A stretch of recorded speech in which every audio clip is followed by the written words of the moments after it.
C'est quoi le problème ? Le problème, c'est que les paris en ligne, évidemment, pendant la Coupe du Monde, augmentent, et c'est l'autorité nationale des jeux qui alerte. Et on va évoquer cette question de l'addiction avec vous et avec notre spécialiste Thierry Le Fur, expert en comportement numérique et addictif, qu'on va retrouver dans un instant. Félix Mathieu, alors c'est quoi le problème ? Les Français jouent beaucoup en ligne. Oui, plus de 4 Français sur 10 ont l'intention de parier durant ce mondial. 4 Français sur 10 selon une étude Toluna Harris Interactive qui a été commandée par l'autorité nationale des jeux.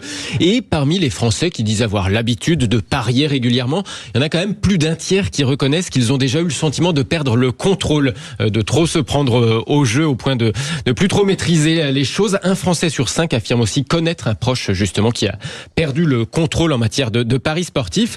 Or, le football, ça représente plus de la moitié des paris sportifs, même hors Coupe du Monde. Donc forcément, en période de mondial comme ça, c'est décuplé. En 2022, lors de la dernière Coupe du Monde, il y avait eu plus de 900 millions d'euros de mise juste sur ce mondial, avec même un record pour la finale France-Argentine il y a 4 ans, 54 millions.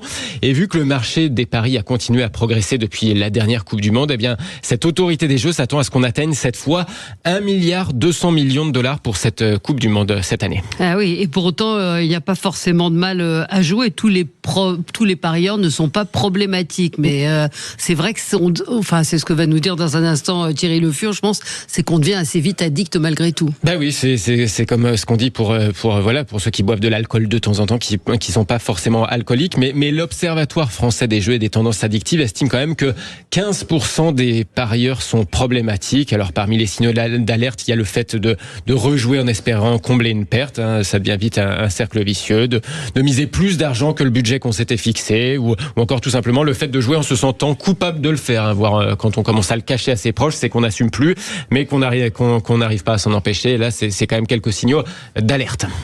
Alors, on est avec vous, Thierry Le Fur, bonjour. Vous êtes expert en comportement numérique et addictif, président de l'association Digital Detox Ressources, et vous avez publié Pouce, mieux vivre avec le numérique, et vous préparez d'ailleurs la suite, mieux vivre avec les réseaux sociaux, autre forme d'addiction dont nous sommes nombreux à être victimes.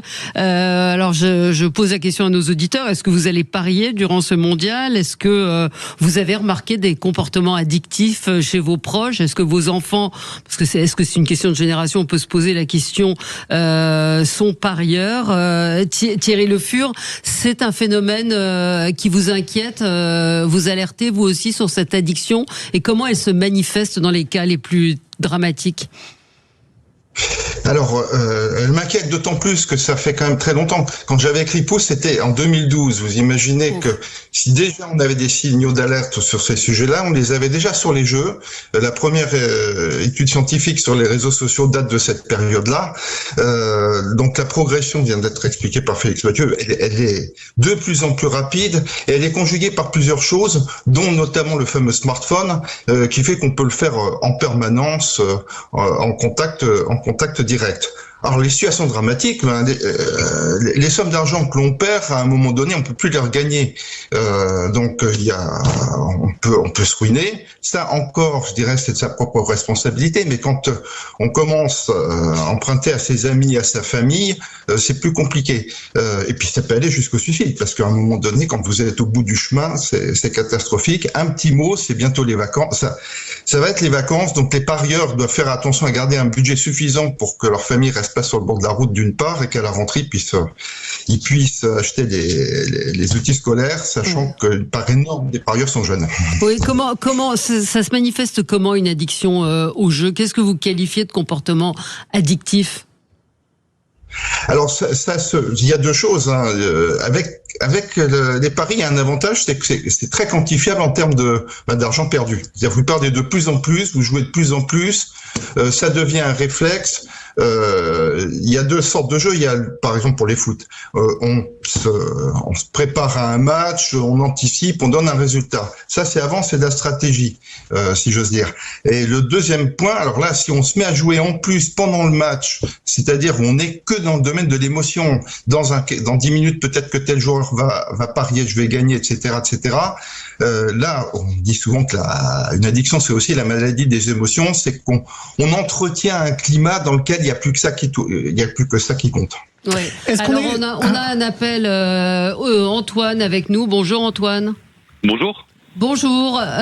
Vous êtes parieur ? Oui, effectivement, ouais. Depuis un certain temps, je parie sur les applications en ligne.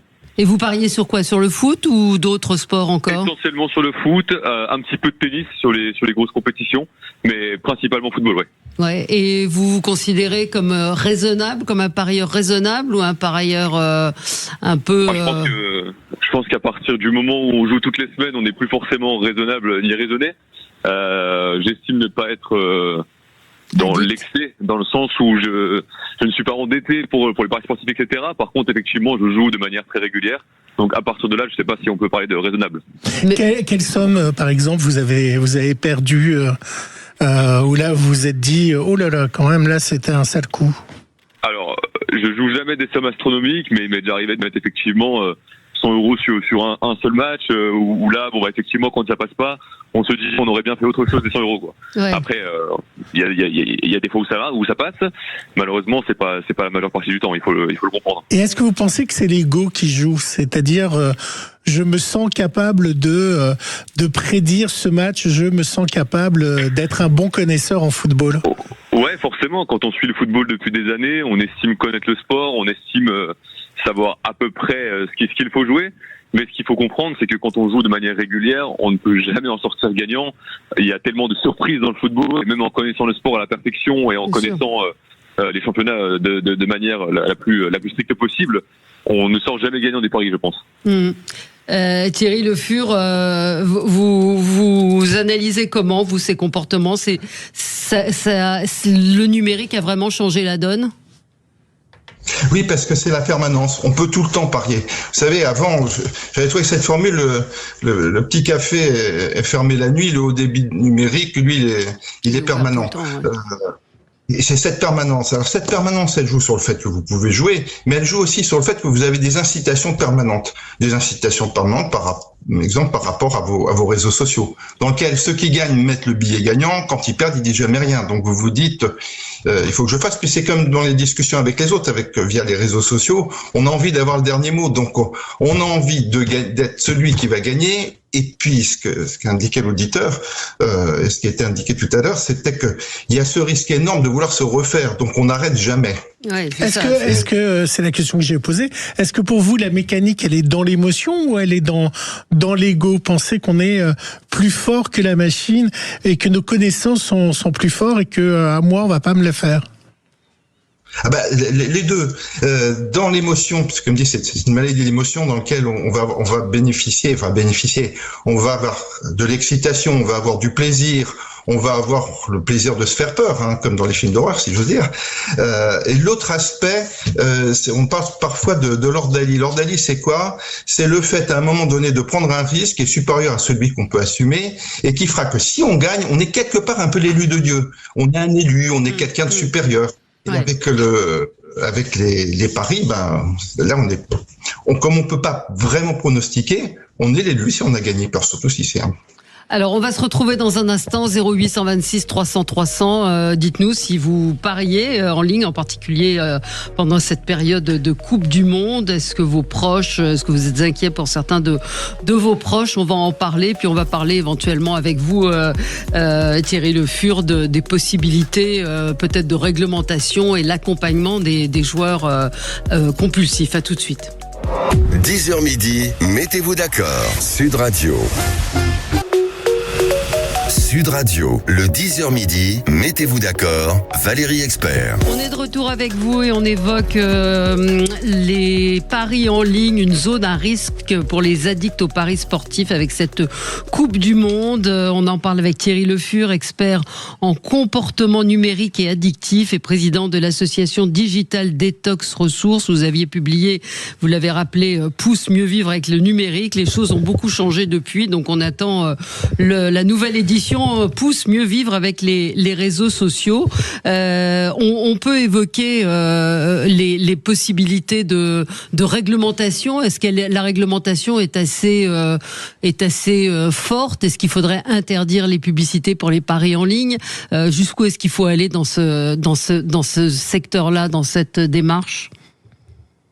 Alors, il y a déjà des interdictions, hein. Vous pouvez vous faire interdire volontairement de jouer, mais vous avez mis le doigt sur la publicité, parce que quand c'est permanent, que ça arrive pendant les matchs, que les budgets, je crois, en un an ont augmenté rien que de 25%, ça va être encore pire pendant la Coupe du Monde. L'incitation, quand elle est trop forte, une addiction, on a du mal à ne pas céder. Ça c'est le premier point. Ensuite, il devrait y avoir beaucoup plus de promotion par rapport aux addictions au jeu. Très peu de gens savent que dans les groupes de parole, on parle toujours des alcooliques anonymes, mais il existe aussi des groupes de parole pour les joueurs anonymes.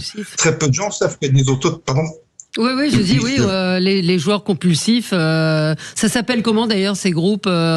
C'est parieurs anonymes ou joueurs anonymes? Joueurs anonymes, voilà, c'est ça, exactement. Très facile à trouver. Moi, j'étais un ancien dépendant de l'alcool. Ces groupes de parole, il y a vraiment quelque chose d'assez génial parce qu'on est ensemble.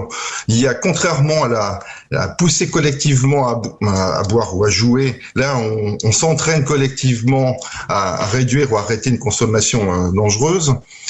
C'est d'une sacrée efficacité. Ouais. L'autre aspect sur l'État, c'est également, par exemple, promouvoir des autotests comme les Value-Jeux, qui permettent aux gens de se dire bon, il faudra que je sache où j'en suis. Il faut que je vois comment je peux me faire aider. Vous avez parlé d'accompagnement, pousser des choses là-dessus. Oui, mais il y a aussi la Française des Jeux. Personnellement, j'ai l'appli de la Française des Jeux. Vous avez un nombre de mini-jeux à gratter et de jeux en temps réel. Vous pouvez gagner en temps réel. C'est assez fou. On en parlait avec Juliette qui travaille avec Valérie, qui elle a enlevé l'appli de la Française des Jeux parce qu'elle voyait bien. Alors c'est 50 centimes. Il y a des jeux de grattage de 50 centimes, mais 50 centimes plus 50 centimes plus 50 centimes. Vous vous dites que c'est pas cher et puis vous vous laissez prendre. Alors, vous parlez des applis, c'est aussi quelque chose. Commencez par supprimer les applis, mais effectivement, la Française des Jeux, sur ce sujet qui va devenir explosif, avec un autre problème, c'est que ça touche très souvent des gens qui ont moins de moyens. Donc, vous entraînez dans une bascule qui est assez catastrophique. Oui. Oui, Félix vous décriviez ceux qui réajustent leur pronostic ou leur pari en cours de match parce qu'ils voient l'évolution, mais ça veut dire qu'en plus, si on refait le pari en cours de route, ça veut dire qu'on ne doit pas être le seul à le faire, qu'on a vu la tendance du match, donc c'est une chaîne sans fin, parce que même si le pronostic est juste, on va gagner moins, j'imagine. Ah oui, alors en plus avec l'intelligence artificielle, il faut voir que les bookmakers, eux, s'en servent au maximum avec des super systèmes, si bien qu'en plus que vous pensez être une super cote, parce que vous dites peu de gens ont parié ça, si effectivement il y a une énorme probabilité que le match aille dans une direction, votre cote va baisser d'autant. Quel conseil vous donneriez à une personne qui sent qu'elle est en train de perdre le contrôle et que d'abord est-ce qu'on s'en rend compte et à quel moment on doit s'inquiéter. Voilà, il y a deux questions. C'est est-ce qu'on se rend compte qu'on est addict, et deuxièmement, c'est quel conseil vous donnez à une personne qui est en train de perdre le contrôle? Alors, on peut être assez facilement dans le déni. L'avantage de l'argent, c'est qu'à un moment, il y a le compte en banque qui dit quand même clairement les choses. Ça, c'est le premier point. En revanche, je crois qu'il faut parler à soi-même, c'est-à-dire se dire, mais là, pour récupérer de l'argent, généralement, on se met à mentir. Bon, Premier point, si je commence à mentir à mes proches, à mes amis, à ma famille, à mes enfants, c'est que là j'ai dépassé un seuil qui est pas jouable parce que ça va jamais s'arrêter. Ça c'est le premier point. Comment réagir? Je crois que je parlais jeu. Vous avez également des évaluations de vos pertes. Et vous avez dit tout à l'heure, Valérie Expert, vous avez parlé d'accompagnement. Il faut se faire accompagner soit en groupe avec les groupes de parole, ou alors consulter un psychopraticien vraiment spécialiste des addictions, parce que c'est quelque chose d'un peu particulier. Est-ce que l'IA va changer les choses? Est-ce que c'est inquiétant l'arrivée de l'IA? Est-ce que ça va intervenir dans cette addiction? Alors, pour ceux qui jouent en amont et qui veulent vraiment réfléchir, ils vont se plonger là-dedans, parce que l'IA, c'est une source d'information qui est assez extraordinaire.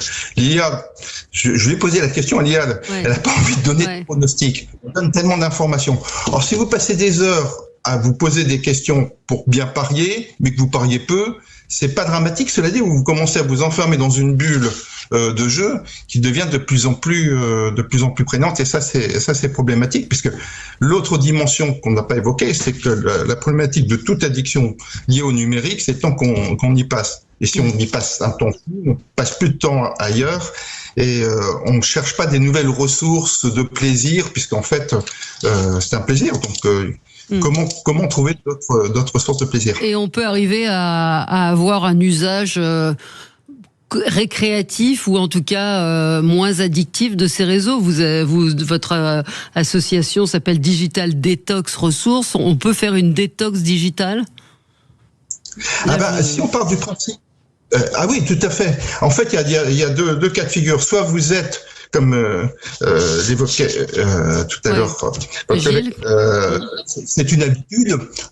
Si c'est une habitude qui devient excessive, on peut doser. Alors là, typiquement, les digital detox sont excellentes.